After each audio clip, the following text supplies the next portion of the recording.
Shalom Ibu Bapak Saudara yang ada di rumah. Kembali saat ini kita sama-sama hadir di acara Cahaya Rohani dari Batik TV. Saat ini kita akan kembali merenungkan sebagian dari firman Tuhan.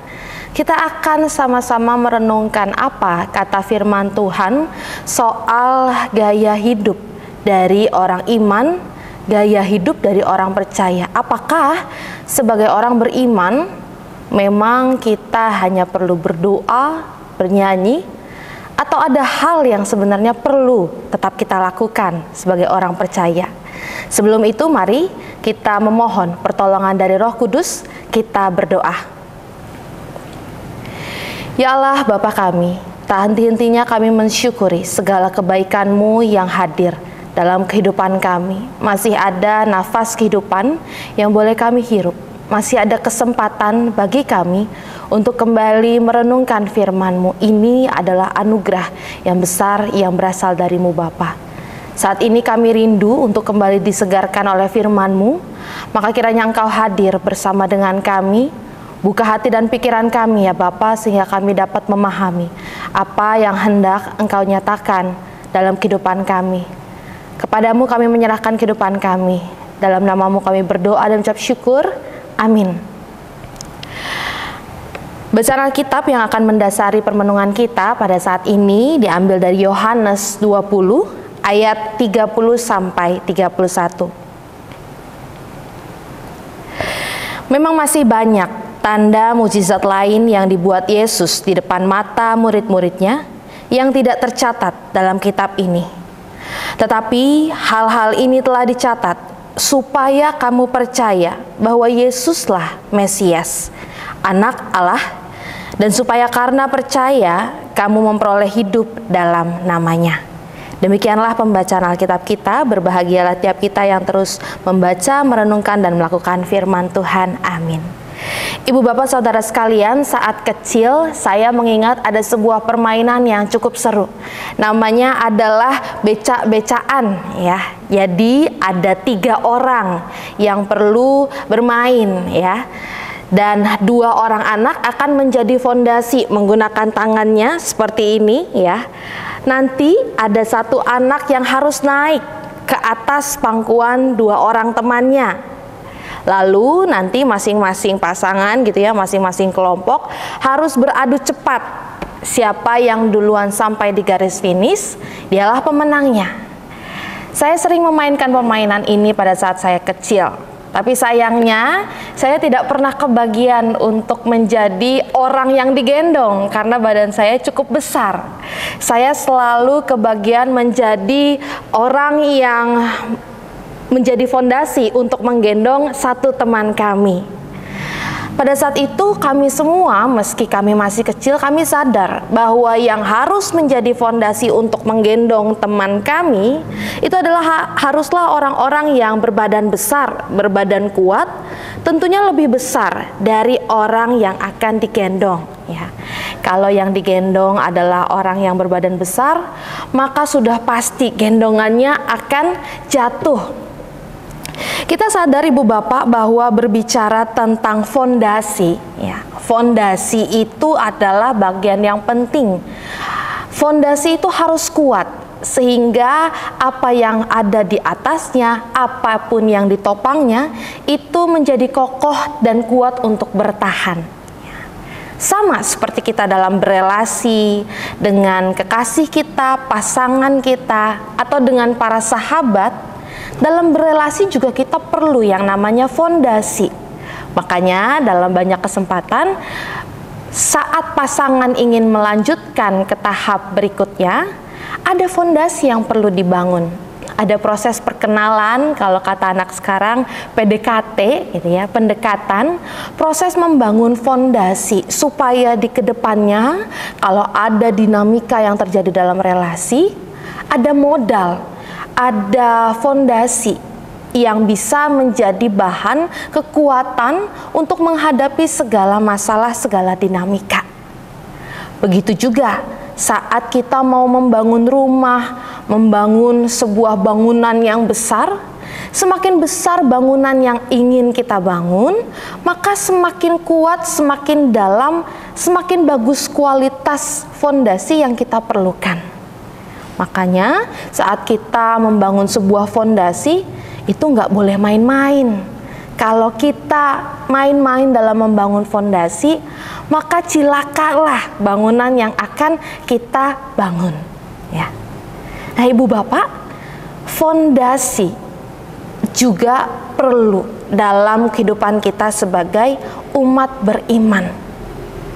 Saat ini kita akan melihat apa kata firman Tuhan tentang fondasi dalam kehidupan beriman. Karena sebagai orang percaya, sebagai orang beriman, kita sudah tahu betul hidup kita nggak enak-enak aja kok. Ada banyak masalah yang pasti hadir. Dan menjadi Kristen tentu bukan jaminan kita mengalami hidup yang lancar, tanpa kendala, tanpa hambatan. Tapi hari ini firman Tuhan mau mengingatkan kita kembali bahwa ada fondasi yang perlu kita bangun, yang perlu kita kokohkan. Apa itu? Kita akan melanjutkan permenungan kita tentang fondasi dalam kehidupan beriman sesuai dengan firman Tuhan setelah jeda yang berikut ini.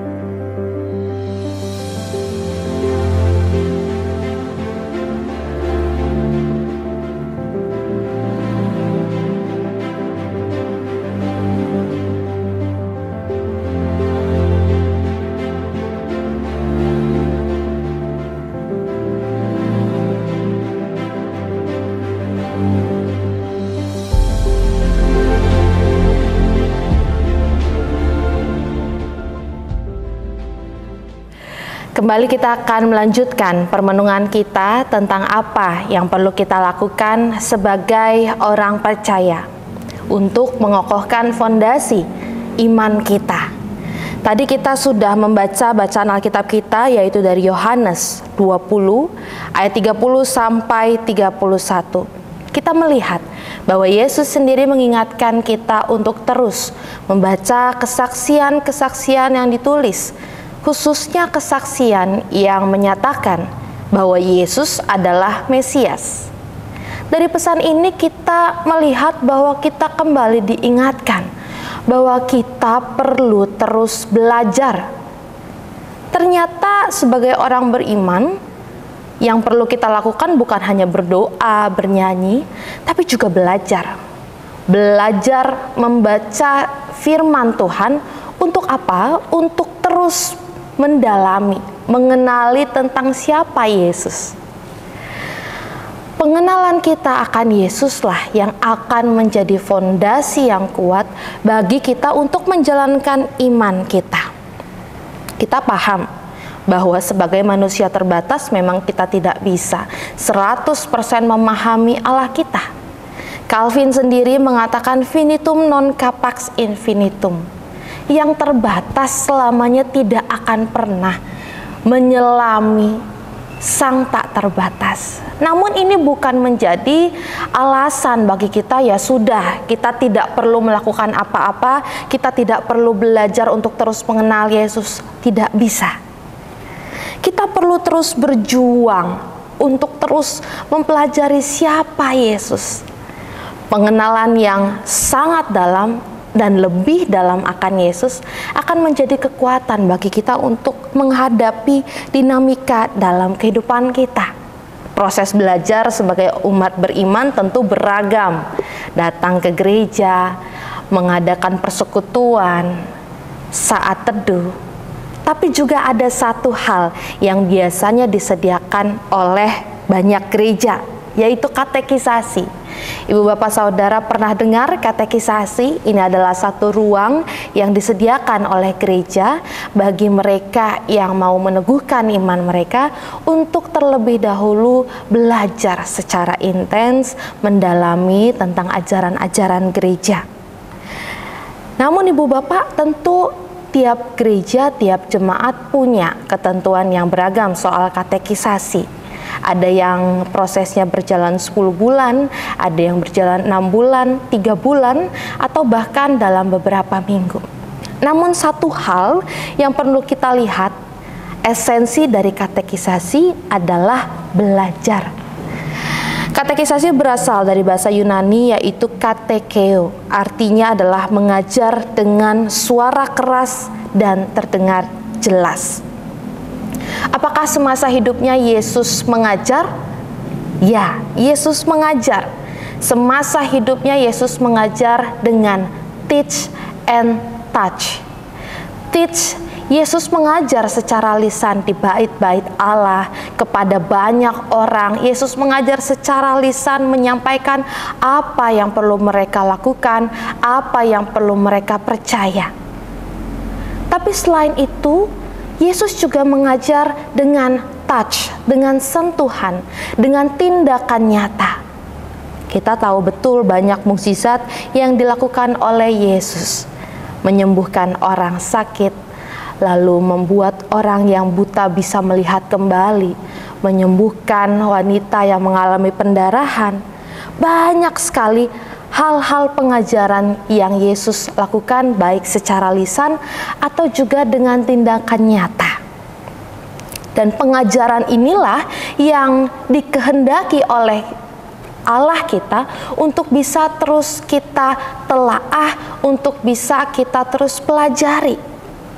Dan saat kita terus membaca firman Tuhan, mengetahui apa yang Yesus ajarkan, kita akan semakin mengenali tentang siapa Yesus. Ada 4 Injil yang ditulis, yaitu Matius, Markus, Lukas, dan Yohanes. Injil adalah kitab yang berisi perkataan Yesus secara langsung. Kenapa begitu banyak ditulis perkataan-perkataan Yesus? Injil ditulis supaya kita bisa terus membaca dan kita bisa terus mendalami tentang siapa Yesus. Saat kita tahu siapa Yesus, maka kita akan semakin sadar tentang apa yang perlu kita lakukan, apa yang perlu kita percaya. Saat kita tahu bahwa Yesus adalah Allah yang hidup, maka kita tidak perlu lagi takut terhadap yang namanya kematian. Saat kita percaya bahwa Yesus adalah Allah Sang Empunya masa depan, maka ini akan menjadi kekuatan bagi kita kalau kita sedang mengalami keraguan akan hari esok.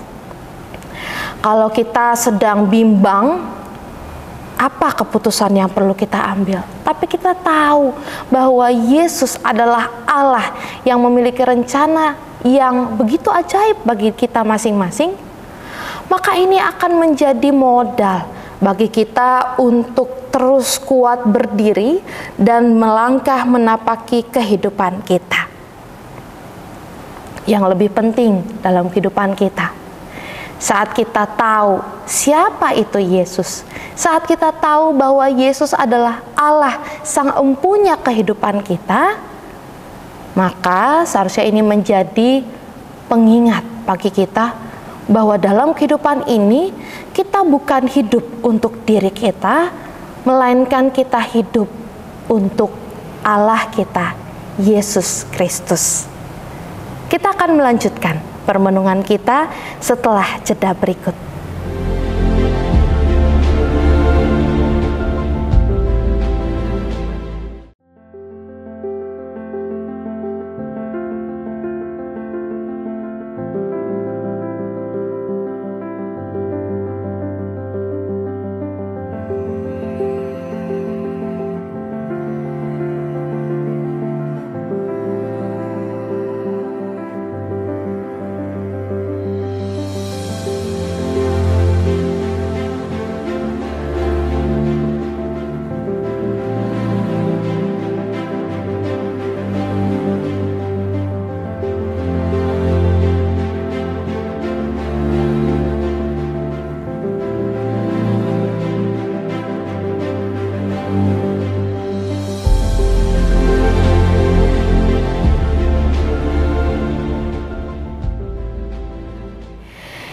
Bapak Saudara, permenungan kita tentang fondasi dalam kehidupan beriman ini menjadi panggilan bagi kita untuk kembali memeriksa diri. Sudahkah kita terus haus? Sudahkah kita terus mencari pengenalan yang dalam terhadap Yesus Kristus? Begitu banyak pengajaran, ajaran yang sudah disediakan untuk dapat kita baca, untuk dapat kita pelajari, sehingga kita akan terus memiliki pengenalan akan Yesus lebih dan lebih setiap harinya. Pertanyaannya, maukah kita untuk bergerak menunjukkan partisipasi kita terhadap pengenalan kita akan Yesus Kristus? Tentu dalam prosesnya kita akan selalu membutuhkan pertolongan dari Roh Kudus untuk dapat memproses setiap hal yang kita terima, untuk memilah mana yang sesuai dengan perkataan Yesus dan mana yang tidak. Maka kita perlu terus berdoa dan belajar. Berdoa, memohon pertolongan dari Allah kita, Sang Mempunyai kehidupan kita, untuk terus membimbing, menyalakan api semangat bagi kita untuk mendalami firman Tuhan. Tapi selain berdoa, kita juga perlu belajar menunjukkan keinginan kita, kehausan kita akan firman Tuhan setiap harinya. Dan ini adalah tugas kita untuk memeriksa diri kita.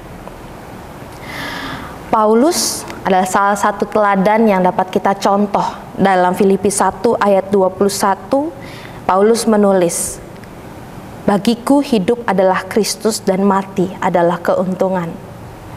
Ini adalah sebuah keberanian dari iman yang memiliki fondasi yang kuat. Ini adalah keberanian yang cukup radikal. Kenapa ada? Karena ada fondasi yang kuat, pengenalan terhadap Yesus Kristus yang begitu dalam. Paulus tahu betul siapa itu Yesus Kristus. Maka mari kita periksa diri kita, sudahkah kita punya fondasi iman yang kuat?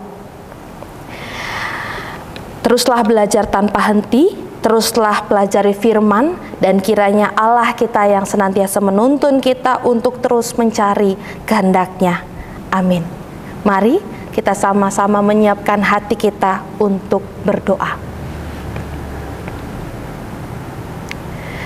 Ya Allah Bapa kami bersyukur untuk firman-Mu yang boleh kami dengar pada hari ini. Kami kembali diingatkan bahwa sebagai orang-orang percaya, kami perlu untuk terus mendalami firman-Mu, membaca dan merenungi setiap hal yang telah Engkau sediakan. Dan dalam prosesnya ya Bapa, kami akan selalu membutuhkan pertolongan dari-Mu. Maka kiranya Roh-Mu yang senantiasa mengisi hati kami untuk dapat terus kuat, tekun, setia dalam mendalami firman-Mu. Sehingga kami memiliki fondasi iman yang kuat untuk dapat terus menjalani kehidupan kami. Saat ini ya Bapak, kami ingin berdoa bagi kami, bagi orang-orang yang saat ini sedang dalam keadaan sakit, lemah tubuh. Bapak, kiranya Engkau yang jamah kami yang sedang sakit atau bahkan dalam lemah tubuh, berikan kami kesehatan, kesembuhan, dan kiranya kehendak-Mu yang senantiasa jadi dalam kehidupan kami. Kami menyadari saat ini virus Mpox semakin merajalela. Bapak, kiranya Engkau yang senantiasa menjaga kami dan menjauhkan kami dari segala mara bahaya, sehingga kami dapat terus dalam kondisi yang baik. Kami dapat terus kuat menjalani tiap aktivitas yang ada dalam kehidupan kami. Kami juga ingin berdoa untuk setiap orang yang masih berjuang hingga saat ini. Mereka yang masih mengalami ketidakadilan sosial, ketidakadilan ekonomi, mereka yang masih terus bergumul dari hal-hal yang mereka hadapi dalam kehidupan yang begitu berat. Bapak, tolong jamah mereka yang terus berjuang hingga saat ini, mereka yang didiskriminasi, mereka yang menghadapi kasus stunting, mereka yang mengalami penindasan dari pihak-pihak yang berkuasa. Tolong berikan keselamatan kepada kami. Kami rindu agar kota kami, negara kami dapat terus menjalani kehidupannya dengan penuh damai sejahtera yang berasal darimu.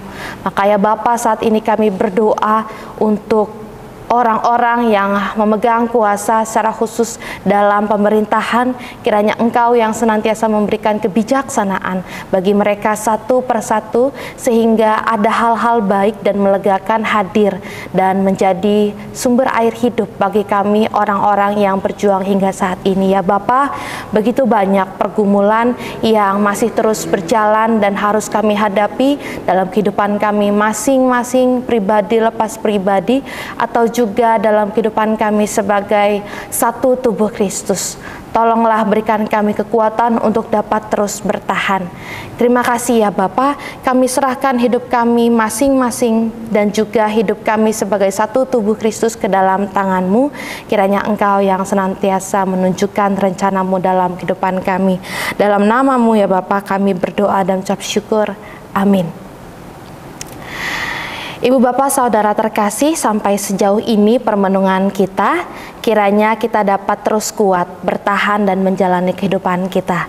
Sampai bertemu di program Cahaya Rohani dari Batik TV di episode berikutnya. Tuhan Yesus memberkati.